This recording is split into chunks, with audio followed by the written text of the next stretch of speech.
Esta conferência será gravada agora.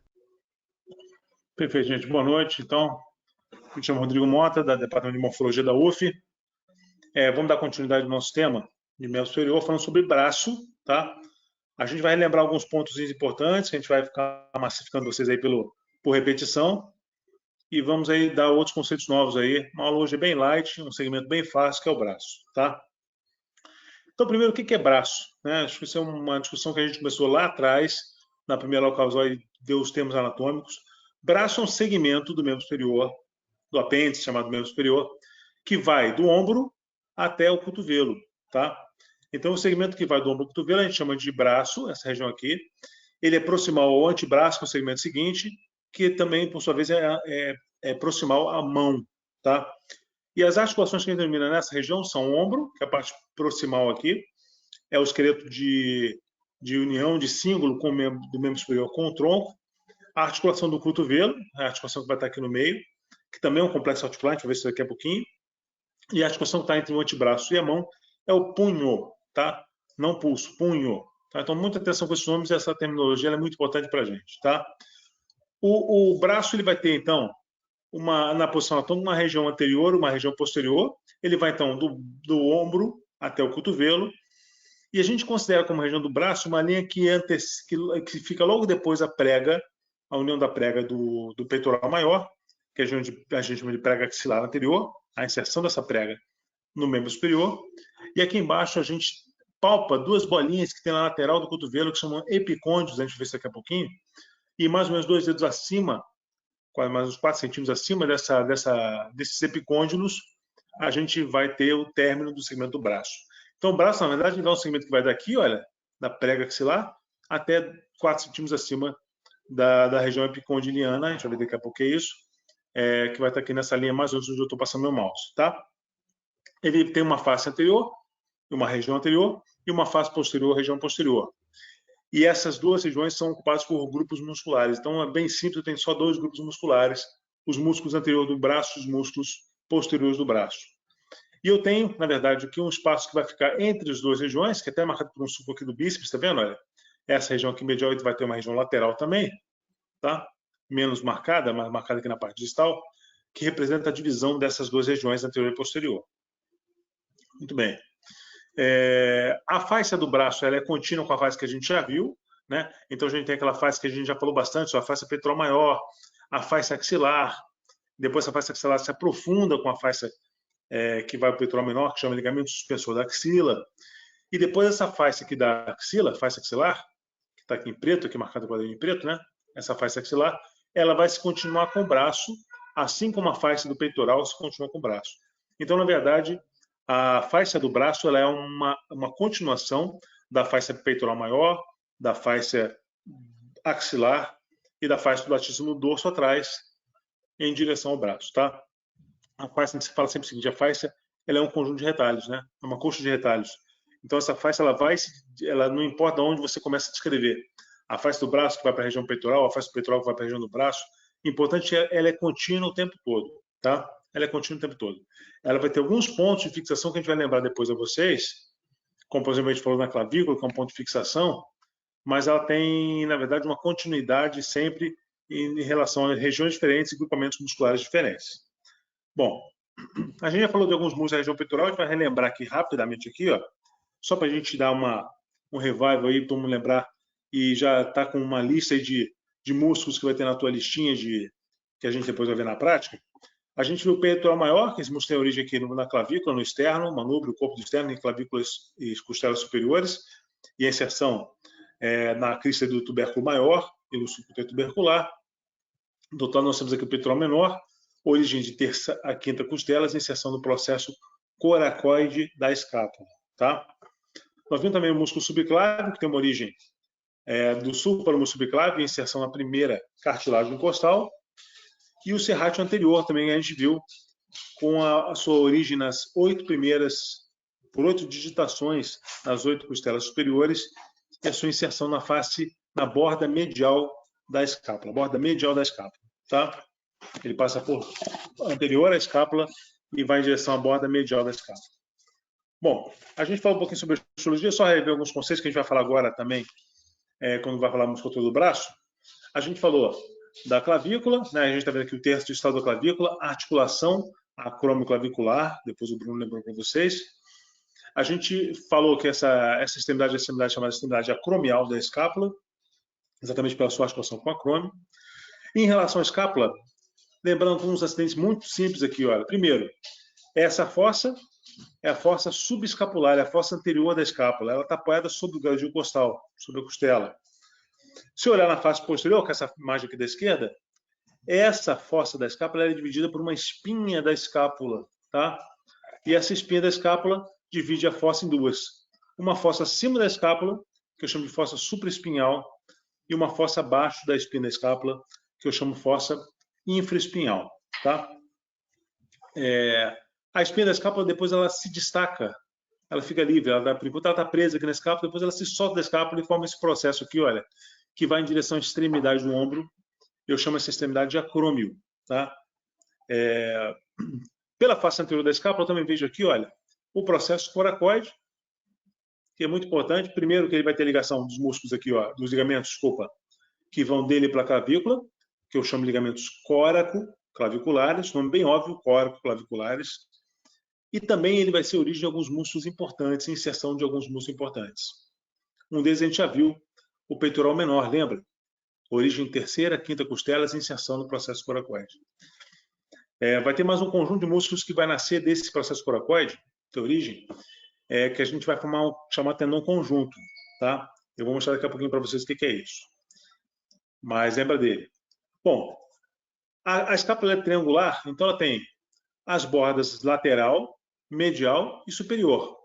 Tem um ápice aqui, olha, a extremidade dele, tá?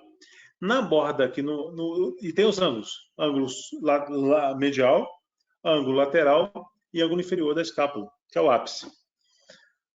Nesse ângulo lateral da escápula, eu tenho uma articulação com a cabeça do húmero. E a cavidade que vai formar essa articulação chama-se cavidade glenoide, tá? Importante que essa glenoide, ela tem duas rugosidades, uma em cima, embaixo dela aqui, olha, e outra um pouquinho acima da glenoide. E eu chamo de tuberosidades supraglenoidal e infraglenoidal. Guarda esses dois nomezinhos que elas vão ser importantes na aula de hoje. Eu estou evitando dar todos os acidentes ósseos, porque a gente não tem o osso na mão para ver, mas esse a gente vai ter que lembrar aí, tá? Muito bem. Húmero, a gente vê a parte próxima do húmero, a cabeça do húmero, colo anatômico, colo cirúrgico, tuberosidade menor, tuberosidade maior e o sulco intertubercular, tá? Lembra disso. O tubérculo maior continua com a crista dele, crista do tubérculo maior. Tubérculo menor com a crista do tubérculo menor. E o sulco aqui no meio. Então, esses acidentes que a gente viu, a gente revê nessa imagem agora o húmero inteiro, que a gente vai precisar agora da parte de baixo dele. Então, aqui a parte do húmero, aqui, então, cabeça, tuberosidade maior, menor, o colo anatômico, o colo cirúrgico, o sulco intertubercular aqui no meio. Olhando por trás, desculpa, aqui, eu mostrei a imagem errada aqui. Tubérculo maior, menor, o sulco intertubercular no meio, a crista do tubérculo menor, a crista do tubérculo maior aqui. Quando eu olho aqui por trás aqui, o húmero na sua diáfise, ou seja, no seu corpo, possui um sulco bem no meio que vai de medial para lateral, um sulco bem raso aqui, olha, cruza aqui oblíquo de medial para lateral, que é chamado sulco do nervo radial, tá? Ou sulco radial. Esse sulco do nervo radial é na face posterior do húmero. E ele indica aqui o seguinte, um nervo muito importante que a gente vai ver na próxima aula aí com o cavazóide, de membro superior, ele vai passar aqui por trás do húmero para chegar à face lateral do braço, do antebraço. E com isso ele imprime um sulco bem marcado nessa região do osso, tá? Por isso que muitas fraturas do húmero acabam cursando com lesão desse nervo, tá? Mesmo que transitória. Traumatiza o nervo, exatamente pela sua relação tão íntima anatômica. Na face lateral do braço também, olha, terço médio para distal, um pouco mais alto do que está descrito aqui, eu tenho a tuberosidade deltoídea. É um pouco mais alta, é terço médio proximal para médio, tá? Ela representa a inserção do músculo deltoide, que é o músculo que a gente vai na aula de hoje, o músculo do braço, que tem um formato em delta, tem origem da clavícula até a espinha da escápula, e depois se insere na tuberosidade do deltoide. Tá? Descendo mais um pouquinho, eu vou passar alguns detalhes da parte do húmero distal que a gente vai precisar de hoje. Tá? Na verdade, vai precisar uma parte pequena deles hoje, vamos precisar mais na próxima aula. Bom, o húmero, quando ele vai chegando na sua parte distal, ele se alarga, tá vendo? E ele vai, esse alargamento vai acabar criando aqui duas proeminências, lateral e medial, que eu vou chamar de epicôndilos. Tem o nome de epi, né? Como vocês viram, epineuro, né? Esse termo epi é acima de, né? E acima de quem? Acima dessa região central articular do húmero aqui, olha, que eu chamo de côndilos, tá? Do húmero, que é, na verdade, a face articular dele, tá? Então, o epicôndilo lateral, ele é acima, epi, dos côndilos, no lado lateral do húmero. Medial, epicôndilo medial, na verdade, ele é o quê? Epi, acima, nos côndilos, na face medial, no borda medial do húmero, tá? Os côndilos humerais são formados por duas, aqui na vista anterior, dá para ver melhor, olha, duas superfícies articulares, uma chamada capítulo, mais lateral, e outra chamada tróclea, mais medial, tá? E elas representam as articulações, respectivamente, para o rádio, capítulo, lembra do rádio, novela, capítulo da novela, aqui, ó, rádio, e a tróclea vai ser a articulação da ulna, o osso mais medial do antebraço, aqui o osso mais lateral do antebraço, o rádio, tá? Então aqui eles vão articular aqui, nessa primeira cena, dá para ver que o rádio com o capítulo aqui em cima e a ulna com a tróclea aqui em cima, tá? E acima desses côndilos, eu tenho algumas fossas, algumas escavações, tá vendo? Olha, na face posterior, a chamada fossa olecraniana, onde encaixou o olecrano da ulna. Não se preocupe com os nomes, isso aqui é muito nome, mas é para a gente já ir falando, tá? E na face anterior eu tenho a fossa coronoide e a fossa radial. A gente vai fazer sentido esses nomes quando a gente falar do osso da ulna, tá? Não se preocupe com eles, não. É para já ouvir falar, tá?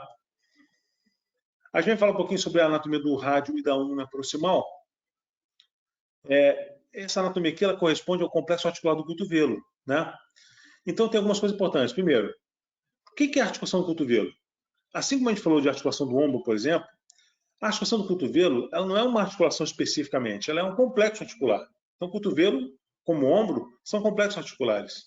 Então, quando eu falei em ombro, por exemplo, vocês viram que o ombro, a escápula humeral, era o mais importante. É onde eu exerço a maior parte dos movimentos, é onde o movimento ele é mais exuberante, tá?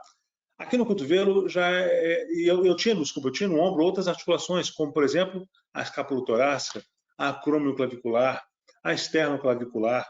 Então outras articulações passavam a fazer parte do movimento que eu não poderia na verdade separar. Eu não posso fazer um movimento com a glândula humeral e não fazer com as outras articulações. Eu não consigo fazer isso, tá? Isso não é fisiológico. No cotovelo também não. No cotovelo tem a articulação do húmero com os dois ossos do antebraço. E também tem a articulação deles entre si, do rádio e da ulna. Então vamos lá. Primeiro aqui, eu vejo o húmero, face anterior, face posterior, à direita. Eu tenho o rádio, que é o osso mais lateral do antebraço, aqui o rádio por vista posterior. E eu tenho a ulna, que está aqui, olha, o osso mais medial do antebraço, aqui pela face posterior. Percebe que, primeiro, eu tenho uma articulação húmero-ulnar, húmero-radial, tenho uma articulação radioulnar proximal e vou ter outra articulação radioulnar lá embaixo no punho, radioulnar distal, tá? Então as articulações, essas quatro, elas trabalham integradas. Se eu fixar o radioulnar aqui embaixo no meu punho, eu da mesma forma não consigo mais fazer pronospinação, não consigo mais ter o movimento que eu tenho no cotovelo, tá? Então elas trabalham sempre integradas.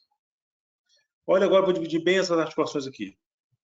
Primeiro, vamos falar sobre a ulna. A ulna, ela tem um formato na sua epífise proximal como se fosse um C. Olha aqui na minha mão aqui, olha. Como se fosse um C, tá? Um C.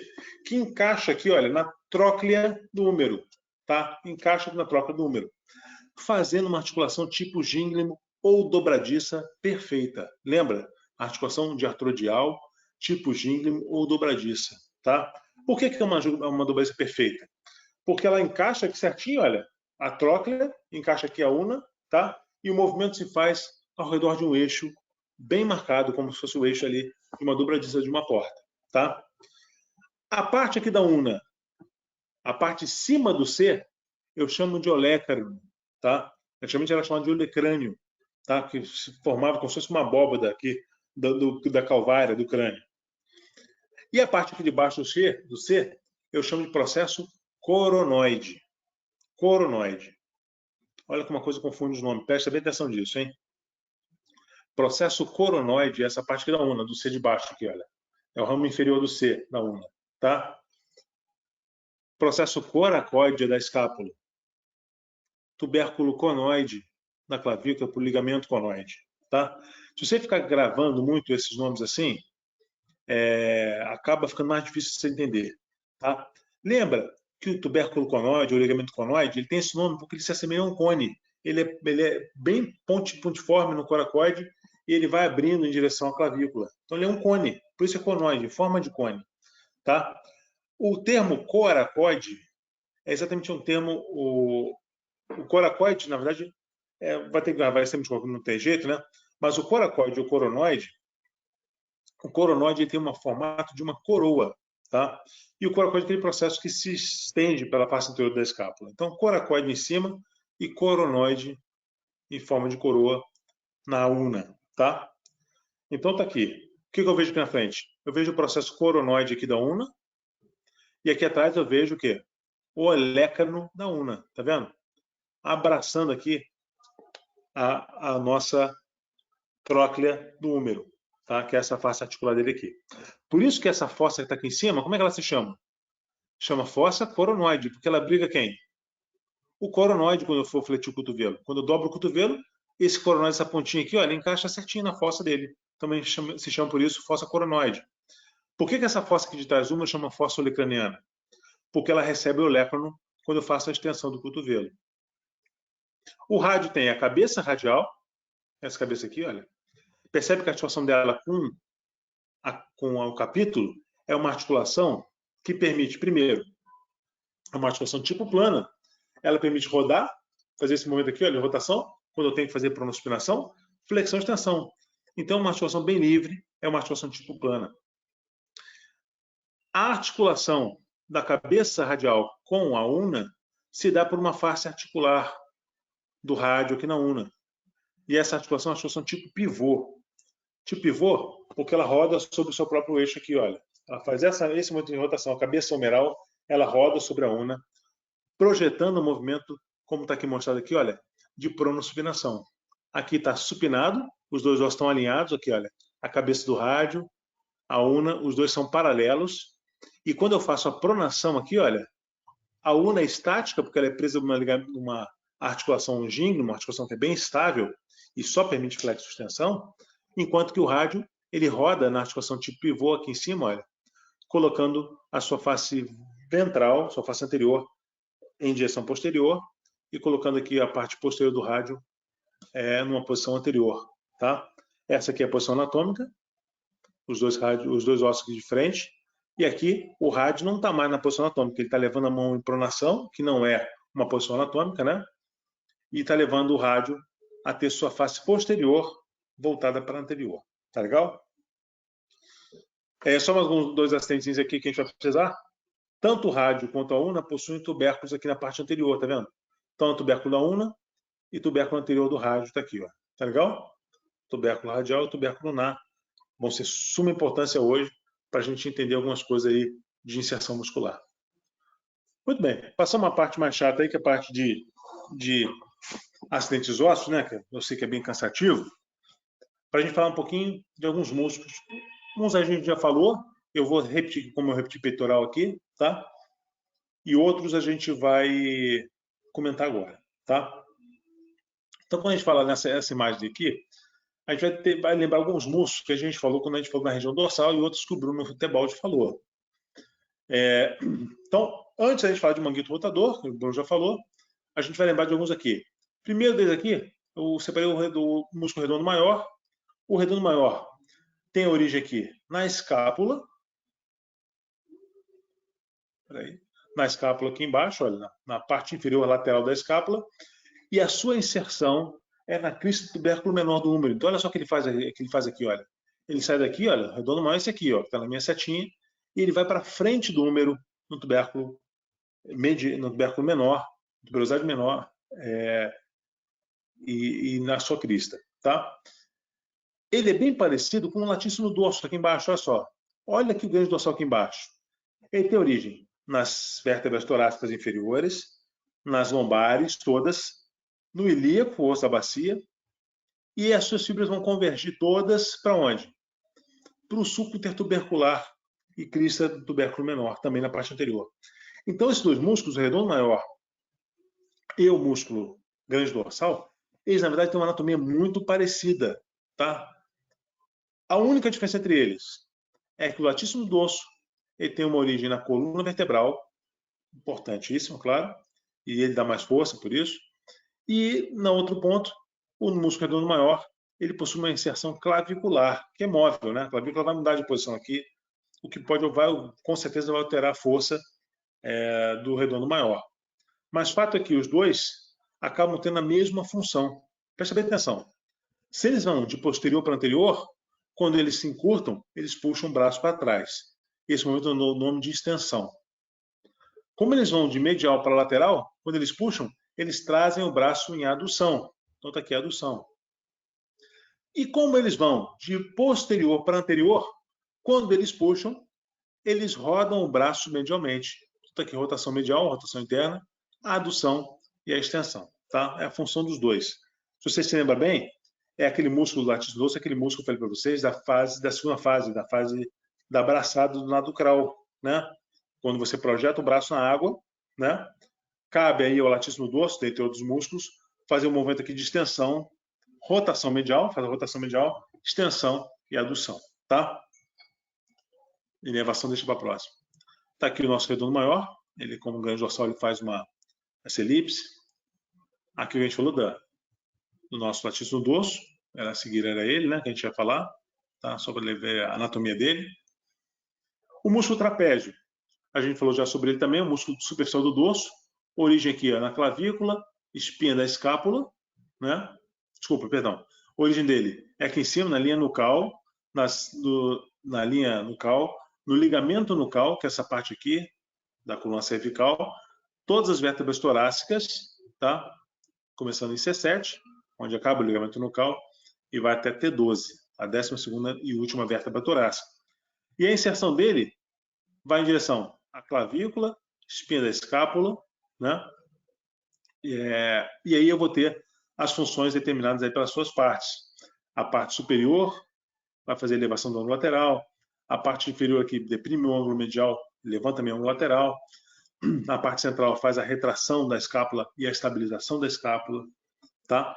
Isso a gente já falou numa aula que a gente já teve de região peitoral, eu falei um pouquinho desses músculos superficiais do dorso. Romboide também a gente já falou. Aqui a gente tem 3 linhas aqui, olha. O músculo levantador da escápula, que tem origem lá em C4.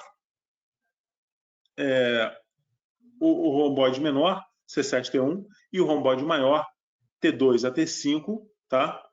Tá faltando coisa aqui nessa negócio de origem, tá? Romboides em comum, aqui é só do romboide menor, tá? Então, levantador da escápula é processo transverso, tá? De C2 a C4, ou C3 a C4, C3 a C6, desculpa, C3 a C6, C7 C1, a origem do romboide menor, e T2 a T5 do romboide maior. A inserção deles é em linha aqui, olha só. O levantador da escápula bem no ângulo superior aqui, lateral, medial da escápula. O romboide menor, ele vai para a borda medial da escápula, justamente aqui, olha, na transição entre as duas fosses, bem ao nível da espinha da escápula. E o romboide maior ocupa toda a borda medial da fossa infraespinal, tá? Os dois romboides têm a mesma função. A função dele, se eu perceber, ele é ligeiramente oblíquo, ele eleva um pouco a escápula, mas a principal função é retração da escápula. É aproximar a escápula da linha média, retração da escápula, tá? Enquanto que o serrátil anterior faz o contrário, né? Ele prende lá na costela e prende na borda medial e ele puxa a escápula para frente. Um mecanismo, um movimento que chama de protração da escápula, tá? Vamos lá. A retração, então, é o movimento principal. O levantador da escápula, como o nome diz, ele não tem função de retração da escápula, a função dele é de elevação da escápula, tá? Como o nome diz, elevador da escápula por causa disso, o levantador da escápula. Tá aí o menor, aqui olha, o levantador da escápula, sua origem, C3, C4, C5, C6, tá vendo? As 4 origens dele, do processo transverso. E aqui eu tenho o romboide menor, C7, T1, e o outro T2 é T5, romboide maior, tá? Origens e a inserção a gente já comentou. Levantador da escápula, já falamos sobre ele, beleza. O Bruno falou sobre 4 músculos do movimento rotador. Só para lembrar aqui, os 4 músculos componentes do movimento rotador, eles estão organizados como se fossem ponteiros de relógio em relação ao numeral. Então, essa imagem que eu estou mostrando para vocês, esse slide, eu retiro a cabeça humeral, tá? E eu estou vendo a glenoide por dentro, tá? Então, eu estou vendo a glenoide. Estou vendo, imagina que eu tirei o braço aqui, arranquei aqui o húmero, e estou vendo a escápula agora, o corpo do paciente está dentro do slide, tá certo? Então, nessa imagem aqui, o que eu estou observando aqui? Esse primeiro músculozinho aqui de cima é o músculo supraespinal, ele é o superior, ele é bem em cima, como se fosse o ponteiro 12 do relógio, tá? Eu tenho um músculo aqui embaixo, aqui na frente, que ocupa a fossa subescapular, né? E esse músculo tem o mesmo nome, músculo subescapular. Ele tem origem na fossa subescapular e inserção no tubérculo menor do húmero. E aqui eu tenho os dois últimos componentes do manguito rotador. Esse aqui é o infraespinal, que está abaixo da espinha da escápula, supra aqui e infra aqui. E aqui embaixo, o chamado redondo menor. Então, esses 4 músculos, eles fecham os 4 componentes do manguito rotador, tá? Supraespinal em cima, origem da fossa supraespinal e inserção do tubérculo maior do húmero, bem na pontinha, no ápice dele em cima, bem superior. Então, a função dele é basicamente e única e exclusivamente abdução. Depois a gente vai falar sobre isso. Aqui, o infraespinal, origem na fossa infraespinal e inserção no tubérculo menor, tubérculo maior, só que posterior. Aqui embaixo, o redondo menor tem origem na borda medial, lateral da escápula e a inserção na face posterior do tubérculo maior. E aqui na frente, o subescapular, que tem origem da fossa subescapular da escápula e inserção do tubérculo menor. Então, olha só a função deles. O músculo mais anterior aqui, dá para ver a imagem aqui? Não sei se está dando para ver a minha imagem. Só para tentar mostrar aqui, ó. O subescapular, ele vai estar aqui na frente. Origem da escápula aqui, para o húmero aqui, ó, tubérculo menor. Então, quando ele puxa aqui, olha, ele roda medial o braço aqui, ó, roda medial. Os outros dois, o infraespinal e o redondo menor, eles têm exatamente o movimento contrário. Estão aqui atrás e inserido na tuberosidade posterior, tuberosidade maior na sua face posterior. Então, a função deles é a função única e exclusivamente de fazer rotação lateral do húmero, tá? E o supraespinal? O supraespinal tem a função de fazer uma abdução, e a gente vai ver bem a diferença dele em relação à abdução e em relação ao deltoide. A gente vai comentar sobre isso, mas eu vou esperar um pouquinho para a gente poder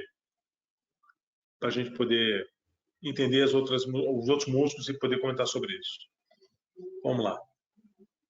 Deixa eu baixar aqui um pouquinho a câmera. Vamos lá. Então, aqui só mostrando aqui o que a gente já falou, olha. A gente vai ter o supraespinal aqui, olha. Origem e a inserção bem aqui em cima no tubérculo maior, tá vendo? Então, quando ele traciona aqui, ele faz uma abdução do braço, não é isso? Assim como o deltoide também faz isso. Tá? O deltoide tem várias funções muito importantes. A gente vai falar sobre ele depois, eu volto nesse slide depois para a gente ver com mais calma ele. Mas, primeira coisa, o deltoide ele tem origem na clavícula, na espinha, tá? Toda essa região aqui de cima. É um delta, então ele vem desde a espinha, acrômio, até a clavícula aqui na frente. E a inserção dele na tuberosidade deltoide do húmero. Então, quando ele faz a contração, o principal movimento dele é a abdução, realmente. Ele faz a abdução. Mas, dentre outras coisas, como ele vem aqui para baixo, ele faz uma força de elevação, tá vendo aqui, olha? Do braço em direção ao acrômio, do húmero em direção ao acrômio. Enquanto que o supraespinal mantém o tônus ele sempre trazendo para cá, ó, tá vendo? Então, olha aqui a força que eu chamo de força resultante, tá vendo? A força resultante sempre traz a cabeça humeral de encontro à glenoide. Tá? Isso é muito importante A gente sabe que, por exemplo, assim, um paciente que tem lesão, por exemplo, do músculo deltoide ou do nervo deixa, o nervo axilar, eles não conseguem manter a cabeça abdominal presa à glenoide. Sempre fica a cabeça abdominal frouxa aqui, descendo aqui, olha, da glenoide. Não fica uma congruência boa. Depende do deltoide para trazer a cabeça aqui e o supraespinal colocá-la realmente em contato. Então, uma das funções do manguito rotador, como o nome diz, uma manga, né, é exatamente fazer isso. É a compressão da cabeça humeral sobre a glenoide, manter a estabilidade dessa articulação. É uma articulação instável por natureza. Então, ela depende da força do manguito e depende do deltoide para manter sua integridade e a sua função. Tá? Então, o deltoide passa um elemento importantíssimo nessa questão da articulação. Quando você faz uma lesão nervoaxilar, além da atrofia, você vê que o número cai. O acrômio fica tão prominente que a gente chama sinal da dragona do soldado. Por que sinal da dragona do soldado? Dragona, na verdade, é a platina, aquela parte onde tem as condecorações aqui de posto ou de graduação. Tá? De posto, somente oficial que tem. Então é aquela dragona aqui, e ela é pontuda aqui no uniforme. Tá? Então, quando o braço cai, o acrômio fica tão prominente que a gente chama esse sinal de sinal da dragona do soldado. Tá? É o mesmo sinal que a gente utiliza quando o húmero sai do lugar, ele luxa, ele sai da sua posição original. A cavidade glenoide e o húmero perdem contato. Quando isso acontece, aparece o mesmo sinal, porque como a cabeça humeral não ocupa mais aquele espaço, o acrômio fica prominente, e aí o nome é o mesmo sinal, sinal da dragona do soldado. Bom, esses aí são os testes. Esse é o teste que faz para você testar o infraespinal. O infraespinal vem aqui de trás, olha, da fossa infraespinal para trás aqui do húmero, tá vendo? Junto com o redondo menor, eles são análogos, eles trabalham juntos. Quando ele traciona aqui, ele roda lateralmente o braço, tá? Então esse teste aqui está rodando lateralmente o braço, né? Está com o cotovelo tá em abdução do ombro, né? Tá em abdução, está com o cotovelo em flexão, mas no momento que ele está fazendo aqui, olha, ele está opondo resistência nesses dois dedos aqui. Então o paciente tenta com o cotovelo parado rodar o dedo em direção posterior aqui, com o cotovelo parado, rodando a mão para trás, tá? Então o movimento de rotação lateral é um movimento que eu não consigo realizar se eu não tiver força, se eu não tiver patente, a inervação ou músculo infraespinal e redondo menor, a dupla, tá? Porque eles são análogos, eles trabalham juntos. Esse é um teste do subescapular, tá? Dentre outros testes, o subescapular, ele tem esse teste aqui, que é o teste em que você pede para o paciente fazer a compressão no abdômen, tá? Ele não consegue fazer essa compressão no abdômen fazendo rotação interna do braço, então isso obriga ele a fazer extensão do braço aqui, olha, para trás, para trazer a mão de encontro. Você tentando manter isso aqui, não pode fazer a extensão do braço. Tem que deixar o cotovelo parado aqui e só a mão apertando aqui a barriga. E ele precisa de rotação interna no braço para fazer isso. Mesma forma aqui, olha, o Bruno até falou sobre isso. Muitas vezes a gente testa a rotação interna, vendo qual o maior nível que o paciente consegue colocar esse dedão aqui, olha, na coluna vertebral dele.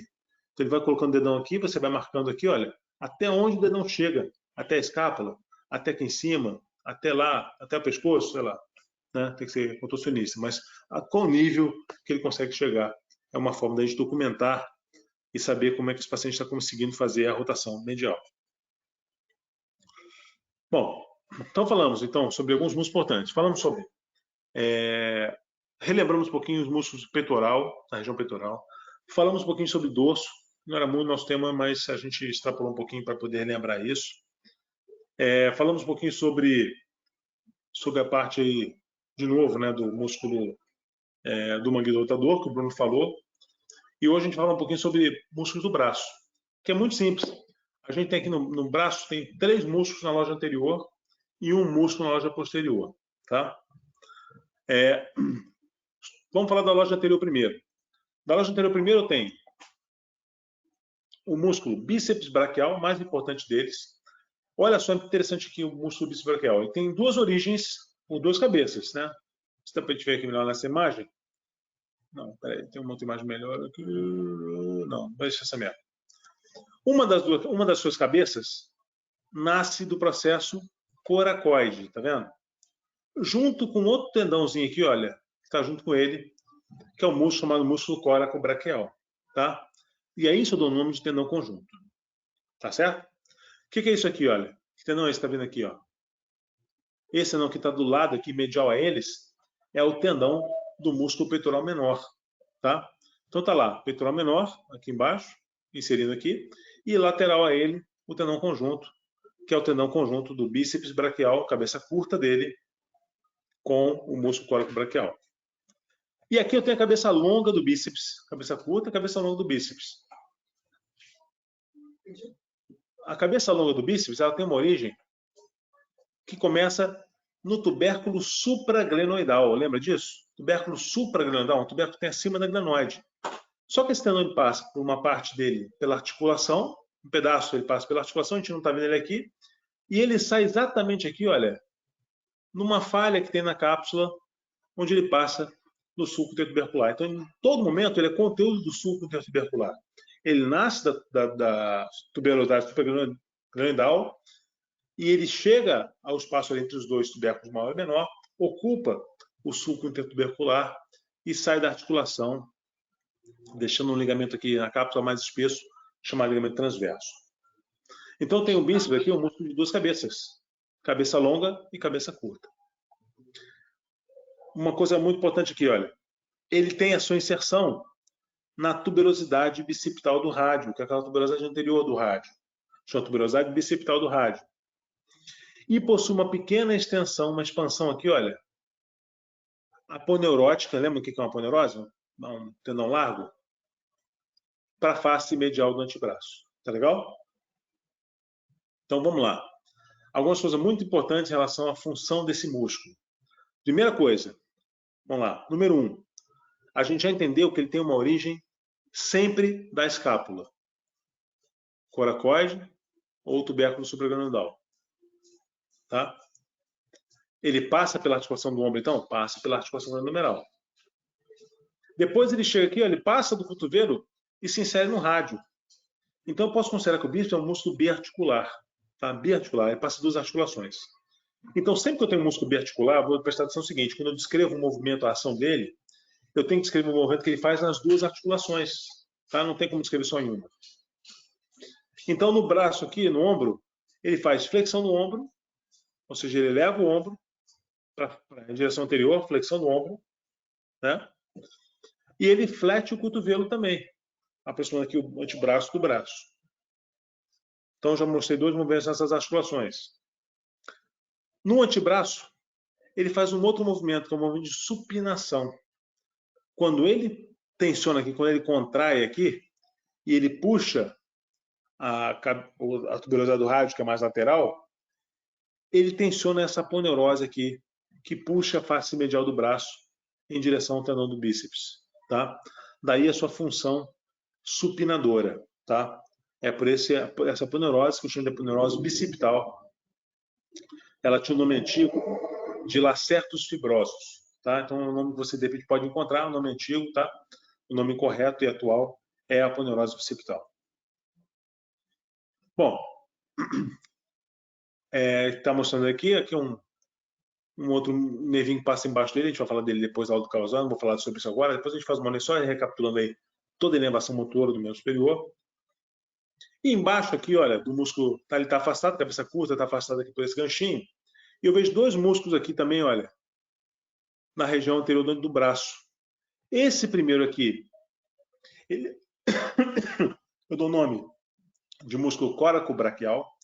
Qual é o nome? Coracobraquial. Ele tem origem no tendão conjunto, no coracoide, e a inserção no terço superior do húmero. No terço superior do húmero. Na sua face medial. Qual a função dele, então? O coracobraquial tem a função de fletir o ombro, né? Mas é um músculo fraco, uma exceção pequena, e uma leve adução do braço. Na verdade, o coracobraquial é um músculo que tem uma função muito reduzida. Ele seria uma parte análoga à cabeça curta do bíceps, tá? Mas é separada. Então, ela tem a função muito restrita. O músculo braquial está aqui embaixo, o músculo inferior. Ele é maior. Ele tem origem por toda a face anterior do húmero, no seu terço médio distal, e a sua inserção na tuberosidade unar. Tá? Então, o músculo braquial, ele não passa duas articulações, só passa o cotovelo. Vai do húmero para a una. E se você lembra, a una não tem questão de pronunciação, né? A una é estática. Ela é aquele gene preso ali. Então, a função do braquial é única e exclusivamente de flexão do cotovelo, de flexão do antebraço. Tá? Ele é um flexor forte também, um flexor importante do antebraço. Assim como o bíceps é um flexor do antebraço. Então, na verdade, o bíceps e o braquial, eles competem? Eles competem. Vai depender um pouquinho da minha posição em relação ao antebraço, pronação ou supinação. Nessa posição, pronação ou supinação, eu vou decidir qual deles é o primário no movimento de flexão do antebraço. Vamos ver isso aqui. Então, olha só. No momento que eu faço a pronação, a supinação aqui, eu lateralizo a tuberosidade do rádio. A tuberosidade do rádio ela é medial aqui, ela é bem no cantinho aqui, medial é anteromedial no rádio, né? Então, quando eu supino, ela fica mais anterior, tá? E nessa posição, eu tensiono a cabeça do rádio, eu tensiono o tendão do bíceps e ele fica mais forte. Quando eu prono, eu medializo mais a cabeça, a inserção bicipital. Eu medializo porque eu rodo o rádio em direção medial. E nessa posição, o rádio perde força, o bíceps perde força, ele perde tensão. E ele passa a ser secundário em relação ao braquial que vai estar embaixo. Então, passou o seguinte, o bíceps e o braquial são análogos? São. Os dois fazem flexão do cotovelo. Beleza, os dois fazem flexão do cotovelo, flexão do antebraço. Só que em supinação, o bíceps é mais forte. Em pronação, o braquial é mais forte. Tá? Outro ponto muito importante para a gente lembrar, é só lembrar dessa figurinha aqui. Isso aqui são dois exercícios do bíceps que são iguais, mas são diferentes. Né? Você vê o que ele está fazendo ali. O movimento que você exige nesse exercício é o movimento de flexão do cotovelo, flexão do antebraço. Qual a diferença dos dois, se você olhar bem? Isso aqui é uma posição acho que é Larry Scott, uma coisa assim, tem um termo, o cara que descreveu esse exercício aqui, um exercício de musculação, acho que é Larry Scott, se não me engano. E aqui é uma rosca direta, uma rosca bíceps, tá? Pode ser feito com peso separado, alternado, enfim, qualquer exercício. Mas qual a diferença dos dois? Nesse aqui de baixo à direita, o meu ombro está em extensão. Por ele estar em extensão, a parte de cima do meu bíceps está tensionada. Isso aumenta a força do meu bíceps. Então, quando eu vou fazer flexão aqui do cotovelo, eu tenho, obviamente, uma tensão maior do bíceps do que essa aqui, por exemplo. Essa aqui é a posição do Larry Scott, o que ele está fazendo? Ele flete aqui, ele flete o braço, tá vendo? Com isso, ele apoia sobre um anteparo aqui, sobre esse colchãozinho aqui. Com isso, essa parte proximal aqui do bíceps ele fica relaxada, frouxa, o que aumenta a exigência do bíceps na sua parte distal, tá? Então, essa posição do Larry Scott é uma posição muito boa para você trabalhar a parte inferior do bíceps e o músculo braquial, tá? Mesmo em supinação. Mas eu também posso fazer uma rosca invertida e trabalhar o braquial nessa figurinha aqui, olha, só que pegando peso em pronação. Eu relaxo mais o bíceps e eu trabalho também o braquial também, tá? Então você vê que são nuances muito discretas, né? Se eu relaxo aqui o bíceps proximal, fletindo meu ombro, eu mudo a pegada lá embaixo, o que o bíceps vai trabalhar, o que o braquial vai trabalhar. Se eu mudo aqui para uma supinação, eu também mudo o exercício também, objetivando mais o braquial, mais o bíceps e assim por diante. Bom, o que é importante? O teste do bíceps é o teste chamado palm up, tá? É o teste que a gente faz para avaliar a ruptura dele. Por que, na verdade, a gente faz isso? Todos aqueles músculos que a gente falou do manguito rotador e do bíceps, como eles correm numa relação muito íntima com a escápula e com aquele sulco intertubercular do húmero, tá? Eles trabalham sempre num plano que é o chamado plano da escápula. Se você olhar bem, a escápula não é orientada no plano coronal. Ela não está retinha aqui atrás, encostada nas minhas costas, na minha coluna, não. A escápula tem que se moldar ao contorno cônico do tronco. Então, eu falo o seguinte, com relação ao solo, a escápula está inclinada a 45 graus. Então, quando eu boto o cara nessa posição que está aqui nessa figurinha, o braço dele aqui, o antebraço, o membro superior dele, está em linha com a escápula, tá?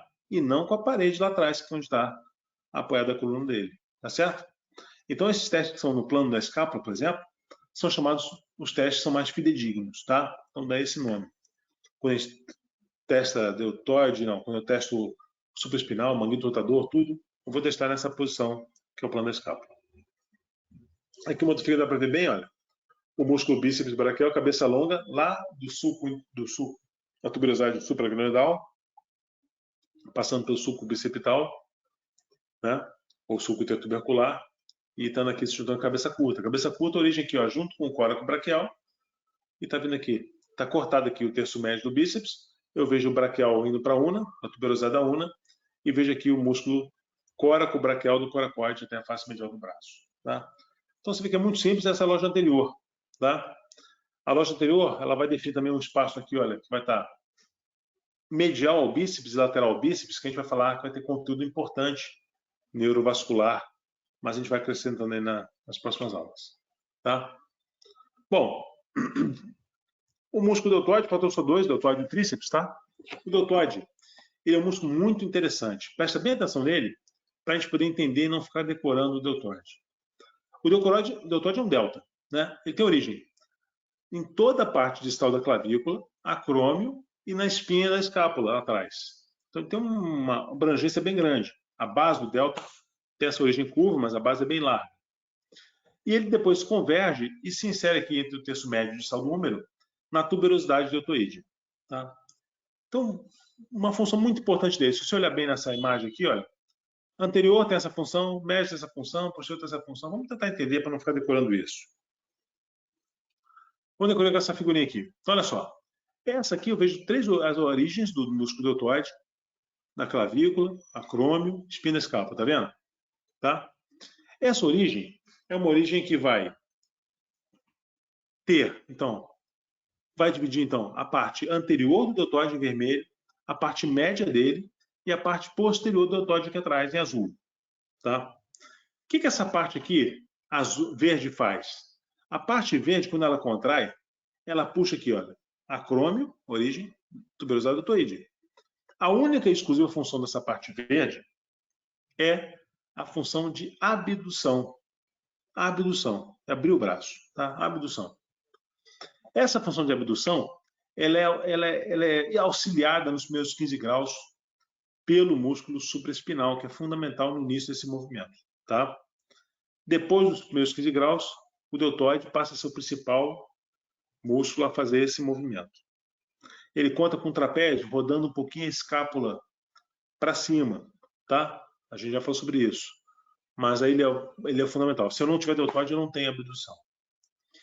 A parte vermelha, a parte anterior, se olhar bem, tem origem aqui na frente. Então, quando ele traciona aqui, primeiro, ele leva o braço para frente, um momento que eu chamo de flexão, para frente aqui, ó. Ele também puxa o braço aqui, rodando ele medial. Então, o rotador medial, ele roda para cá o braço, tá? E ele também faz a abdução. Então, ele tem as três funções. Enquanto que a parte azul, se você contrair aqui, olha, ele puxa o braço para trás, roda lateralmente, roda nesse sentido aqui, e também faz a abdução. Então, daí essa divisão aqui, olha, anterior faz a abdução, todos fazem. Adução, flexão, rotação medial. A abdução e adução, extensão, rotação lateral. Por que eu falei? Porque adução. Você falou bem, a parte anterior dele, o momento dele, faz a adução. A parte mais lateral dele aqui, ó, junto com a camada verde, faz a abdução. Ele faz os dois. Tá? Vamos lá. O músculo, para terminar, o músculo tríceps braquial, importantíssimo aí, olha. Como o nome diz, ele tem 3 cabeças. Tá? Presta atenção bem para a gente também entender essas 3 cabeças. Primeiro, uma dessas cabeças, e única delas, que tem origem na escápula, né, é biarticular. Então, a cabeça longa, ela vai ter a sua origem no tubérculo infraglenoidal. Está aqui, essa aqui, a cabeça longa está aqui, ó. Tubérculo infraglenoidal está aqui, olha. Essa cabeça longa, ela sai exatamente aqui entre o redondo menor e o redondo maior, tá vendo? Ele passa no meio dos dois. Muito bem, presta atenção nisso, hein? Aqui eu vou ter agora a cabeça lateral, tá vendo? E a cabeça medial, onde é que está? Lembra que eu falei que o osso, o húmero, tem um chamado sulco do nervo radial? Lembra disso? Aqui dá para a gente ver um pedacinho do nervo radial que está aqui amarelo aqui, tá vendo? Esse é o nervo radial. O sulco dele, vamos colocar aqui, olha, continua por aqui assim, mais ou menos, olha. tá? Tá certo? Então, eu posso dizer o seguinte para vocês. Primeiro, a cabeça lateral do tríceps, a cabeça lateral, ela vai estar aqui, olha, ter sua origem do terço médio do húmero, acima do sulco do nervo radial. Tá aqui o sulco aqui, olha. O sulco passando aqui. Eu vou desenhar aqui, fica mais fácil. Pretinho aqui, ó. Sulco, tô passando aqui, ó, do nervo radial. Ai, caramba. Apaga tudo.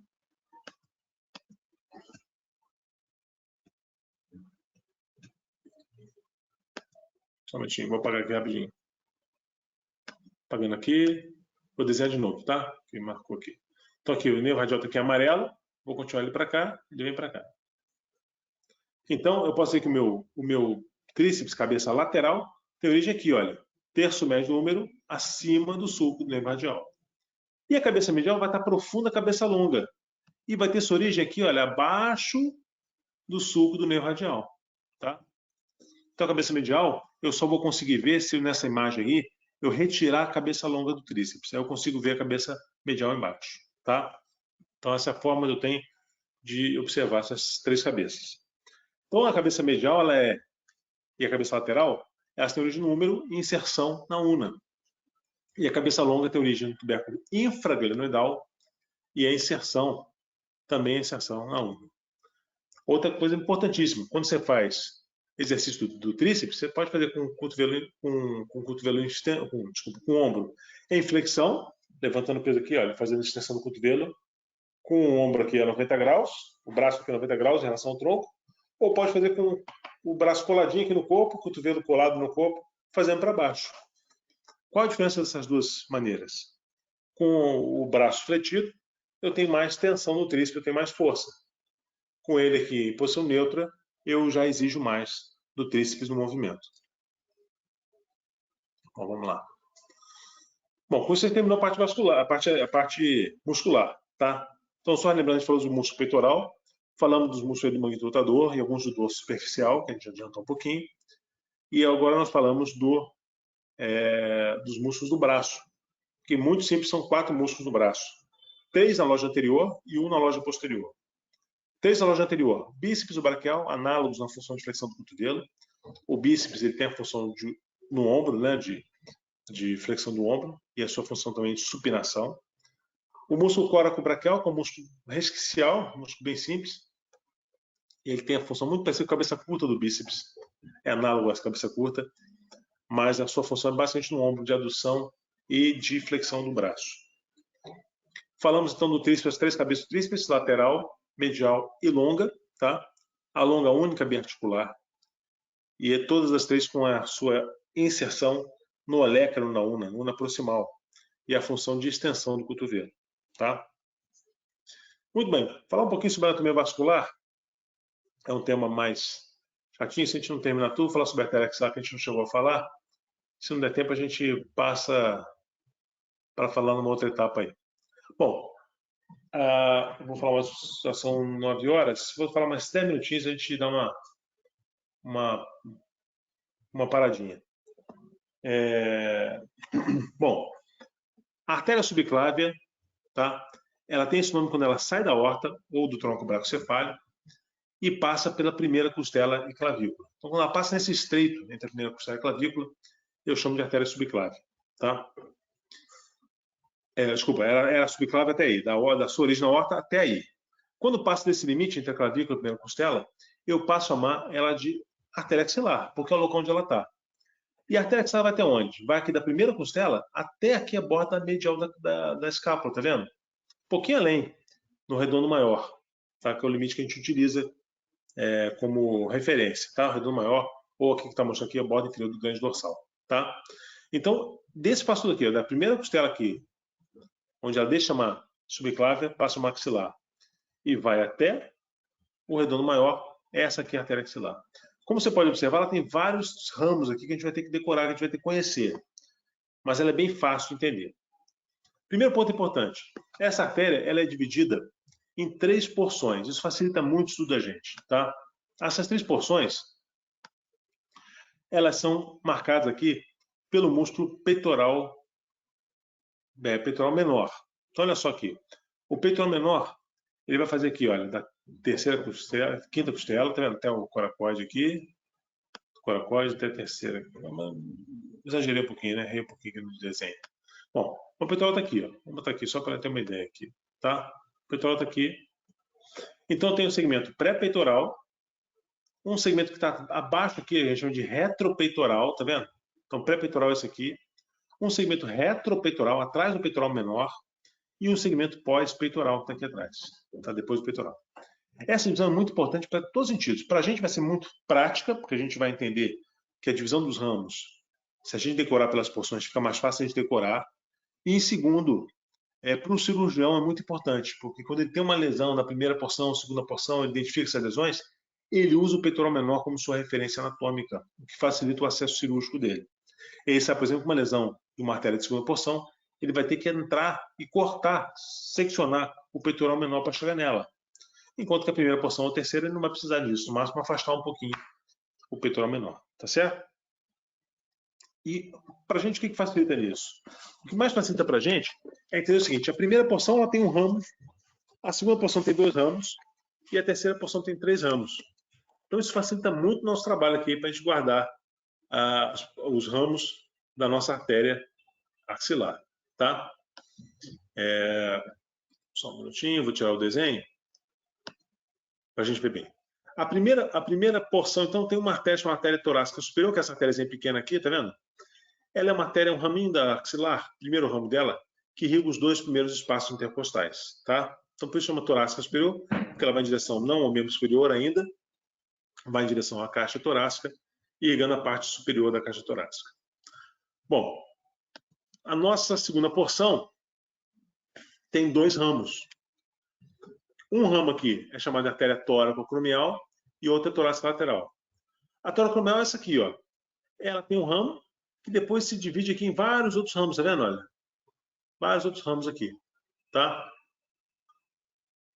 Essa artéria, ela começa a ter alguma participação de irrigação na região peitoral e na região clavicular. Ela ainda não vai diretamente ao membro superior, tá? E o seu segundo ramo aqui é a artéria torácica lateral, tá mostrando aqui, olha, torácica lateral, que é esse ramo aqui, olha, que vai para a região lateral do tórax, tá?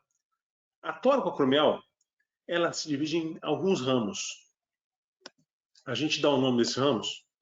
Primeiro ramo, ramo clavicular, tá? É o primeiro ramo.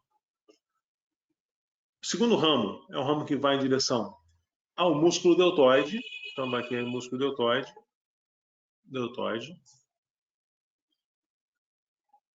Terceiro ramo é um ramo que vai em direção ao músculo peitoral. E um outro ramo vai em direção ao acrômio, tá? Aqui tá meio misturadinho, parece que esse ramo aqui de baixo é o deltoide, tá vendo? Esse aqui é o deltoide e esse aqui é o acromial, tá? Então o deltoide deve vir aqui para baixo. Desceria aqui, correto, tá? Descer tá um pouquinho mexido, tá? A gente decorar isso, a gente usa o termo canário do peito amarelo, tá? Canário do peito amarelo. São ramos da tóraco-acromial. Então, só lembrar que a tóraco-acromial dá um ramo clavicular, um ramo peitoral, um ramo deltoide e um ramo acromial, tá? Então, ela abrange, em termos de irrigação sanguínea, uma área que já vai para o deltoide, começa aqui no ombro, o acrômio, mas ainda abrange a região peitoral, esqueleto axial, e ainda abrange aqui clavícula, ainda símbolo do membro superior, tá certo? Muito bem. Agora, a terceira porção já é uma porção que vai para o braço de fato agora. Olha só, eu tenho 3 artérias aqui no braço, que vão na terceira porção da artéria axilar. A primeira é essa aqui, é a artéria chamada artéria subescapular. Deixa eu botar no slide. Subescapular está ali, olha, a artéria subescapular desce aqui, tá? Ela vai se dividir em 2 ramos aqui, olha. Uma artéria que eu chamo de circunflexa da escápula, que dá a volta aqui na escápula para irrigar a parte posterior da escápula. E a outra desce aqui, olha, em direção ao latíssimo do dorso, tá? Que a gente chama de artéria tóraco-dorsal. Tá bom? Então, a subescapular, repetindo, ela se divide em circunflexa da escápula, tá aqui, olha, bifurcando aqui, olha, circunflexa da escápula, e essa artéria aqui de baixo, que segue em direção ao latíssimo no dorso, eu chamo de artéria tórico-dorsal. E os outros dois ramos são as circunflexas do húmero. Uma que vai pela frente do húmero e outra que vai por trás do húmero. Circunflexa posterior, circunflexa anterior do húmero. A circunflexa posterior ela tem um volume normalmente maior e ela irriga a maior massa de deltoide, de músculo, enquanto que a circunflexa anterior, ela, apesar de ter um volume menor, ela tem uma grande importância, que ela é a principal nutridora do húmero proximal. Tá? Normalmente a lesão do húmero da artéria circunflexa anterior, ela cursa com necrose da parte superior do húmero, proximal do húmero. Aí mostrar a circunflexa anterior, a importância dela, ramo arqueado, uma importância grande na irrigação cabeço-humeral. Tá? A gente vai depois discutir essa circulação colateral. Nessa região do membro superior, nós temos vários pontos de circulação colateral. Tá? O que é isso? É uma circulação que vai, na interrupção, na falha de algum desses pontos, eu posso ter uma via alternativa de fluxo. Tá? Vou dar uma ideia primeiro quando a gente mostra essa figurinha aqui. Olha só, presta bem atenção aqui.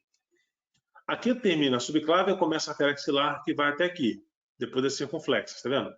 Aqui nesse ponto aqui, essa linhazinha rachurada aqui, começa a artéria braquial para cá, que é a artéria que vai depois para o braço e para o antebraço. Muito bem.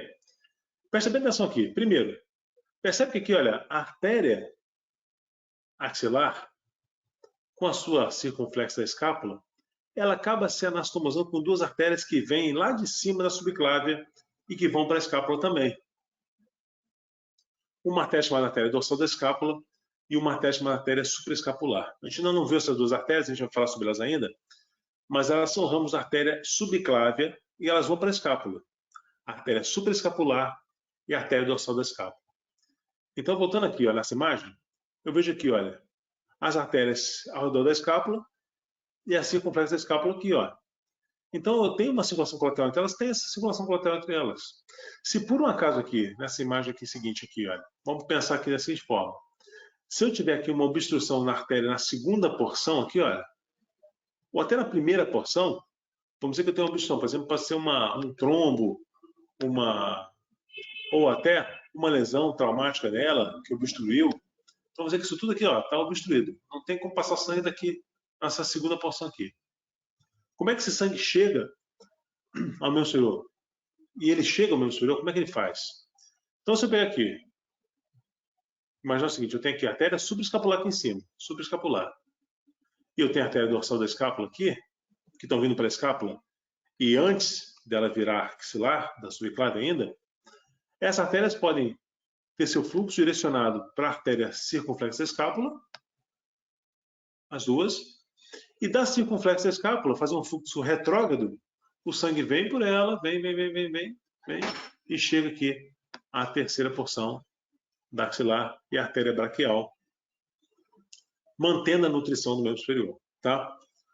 É claro que se a gente começou também na aula de circulação, que eu vou dizer para vocês, essa circulação colateral ela tem que ser desenvolvida, ela não é súbita, tá? Ela só vai ser desenvolvida à medida que eu vou ter exigência gradual.